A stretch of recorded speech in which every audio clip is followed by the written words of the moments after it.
IELTS reading এর জন্য আপনার প্রস্তুতিটা শুরু করবেন যেভাবে, দেখুন আইএলটিএস রিডিং এ সাধারণত 13 থেকে 14টা টাইপসের কোশ্চেন থাকে। একাডেমিকে 3টা প্যাসেজ থাকে, প্যাসেজ 1, প্যাসেজ 2, প্যাসেজ 3। প্যাসেজ 1 এ সাধারণত ফিলিং দ্য ব্লাঙ্কস এবং ট্রু ফলস নট গিভেন থাকে। মনে রাখবেন প্যাসেজ 1টাই আইএলটিএস রিডিং এর মধ্যে সবচেয়ে সহজ, সুতরাং আপনি সহজটা দিয়েই শুরু করুন। আপনি যদি ট্রু ফলস নট গিভেন এবং ফিলিং দ্য ব্লাঙ্কস কোশ্চেনটার উপর পুরোপুরি আয়ত্তে আনতে পারেন, আশা করা যায় এই filling the blanks true false not given দিয়েই আপনি ভালো একটা নাম্বার অ্যাচিভ করতে পারবেন। এই ফিলিং দ্য ব্লাঙ্কস এবং ট্রু ফলস নট গিভেন যেটা প্যাসেজ 2তেও অনেক সময় থাকে, প্যাসেজ 3তেও অনেক সময় থাকে। সুতরাং এই true false not given, filling the blanks এবং লিস্ট অফ হেডিংস, এটা ছাড়া আইএলটিএস এর কোনো কোশ্চেনই হয় না।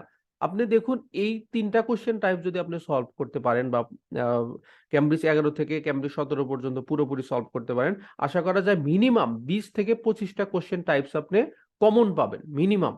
আর আপনি যদি মার্কিং ক্রাইটেরিয়াটা দেখেন যে আইএলটিএস রিডিং এর মধ্যে 40টার মধ্যে যদি 30টা কোশ্চেন কারেক্ট হয়, আপনি ইনশাল্লাহ 7 পাবেন। যদি 27টা কোশ্চেন কারেক্ট হয় 6.5 পাবেন, 23টা কোশ্চেন কারেক্ট হলে 6 পাবেন। আমি যদি উল্টো ভাবে বলি যে একাডেমিকে 40টার মধ্যে 10টা যদি ভুল করেন তাহলে 7 পাবেন। আপনার হচ্ছে 6.5 এর জন্য 13টা ভুল করতে পারবেন, আর 6 পাওয়ার জন্য 17টা কোশ্চেন ভুল করতে পারবেন। সুতরাং কঠিন প্রশ্ন যেগুলো আছে এগুলো 2, 4টা 5টা ভুল হবেই, কিন্তু ওগুলা বাদ দিয়ে যেগুলো সহজ সেগুলো আগে আমরা প্রিপারেশন নেব। যেমন filling the blanks, true false not given, matching heading এবং লিস্ট অফ হেডিংস।